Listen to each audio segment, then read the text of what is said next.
I grew up in an abusive home, and for a long time I thought that was what life was going to be. My father was and still is mentally ill, has anger issues, and he vented his rage on me, my siblings, and our mother. This is my story. In 2009, when I was 6 years old, his depression and anxiety was getting really bad and he was admitted. I was about to start first grade and no one knew about his sickness, not even my mom's family. Fast forward to 2016, 7 years had gone by where he's been incredibly angry all the time. He was like a ticking time bomb, you just never knew when he would explode. My dad likes to say that he loves us, but his actions never matched his words. He truly meant what he did was right, and he had several opportunities to get help and work on himself, but he declined. He eventually got himself admitted around 2017 for his anxiety, but he got thrown out after a couple weeks because he didn't want to work on himself. My mom never chose to leave him during those years because she thought we could get through it as a family, given my dad would get help, which she promised child services he would. But guess what? He didn't. When he eventually did get help, he was thrown out. I'm not going to go into great detail about what he did, but I can mention one incident that still sticks with me today, but isn't too graphical. I was 9 years old. I had a friend over after school, and I told him to just grab something to eat if he was hungry, as one does when having someone over, and he took an apple. When my dad saw this, he walked up to me, pushed me against the wall while grabbing my arm, squeezing it numb, and screamed in my face. He was furious about my friend taking an apple that my mom had paid for us to eat, not for my friend to eat. He also starved me regularly by denying me food at certain times a day, to the point that I developed an ED, which eventually led to me being admitted in 2023. In 2019, when I was 16 years old, I was in boarding school because I didn't want to live at home anymore, and I finally had my chance. One night, I'd had enough.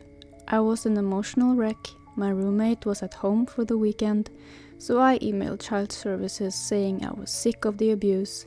They contacted mom threw out dad, and he was furious. When a child alerts child services about abuse, it's pretty darn serious and was exactly what they needed to finally put their foot down after 10 years of abuse. His reaction to being thrown out was to blame us for 2 whole years, saying we didn't like him and threw him out just to be mean to him. Which is how he reacts to everything not going his way, to this day.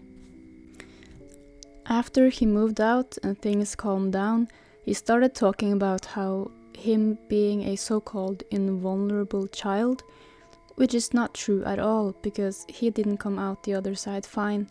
I believe I'm closer to that than him, but not quite. I've had way too much help from my now fiancé actually, and I'm doing much better now, thriving. He still doesn't know I was the one calling him in, and I think it's best it stays that way for a while. And it seems he's over it now. He's had girlfriends and he has been on several trips abroad. He's been helping out at the Ukrainian border in Romania. He's been to Greece. He's been busy. Trying to prove himself, I guess. I mean, of course you can help refugees in need and low-key risking your life and getting arrested. But you can't keep your fists off your children. My mom stayed because she believed we could fix it as a family. She told me it was because of the vows they made when they got married, but a vow should never come before your children's safety. After my dad moved out, my mom started playing the victim. She and I were fighting a lot, screaming at each other. It was not a pretty sight.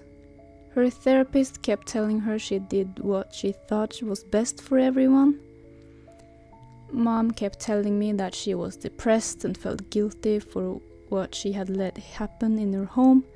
She and Dad ruined my childhood that I can never get back and start over, so at that point, it didn't really change anything for me. At the same time, my mom started enabling my little sister's anxiety, driving her everywhere, bringing her food, letting her stay home from school. Meanwhile, I was struggling badly and felt completely unsupported. But then, in June 2023, while I was in the hospital, I met my partner through a dating app. We moved in together in December that same year. We were supposed to move in with one more person, but they bailed last minute. So now we were moving in, just the two of us. It was right before Christmas, and let me tell you, I've never had a more peaceful Christmas.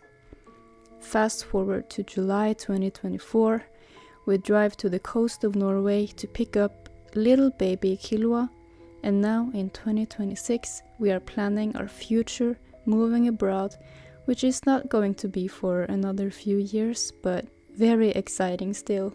If you're in a place like this right now, I need you to hear this. It's not forever. You can get through this.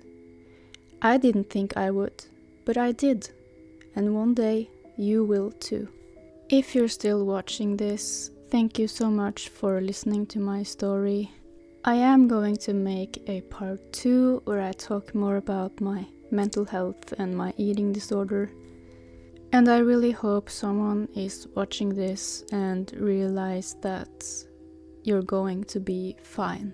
There are people who care about you, I care about you, and you don't have to go through this alone. I appreciate you and know that this does not define you whatsoever. I made it out, and so can you.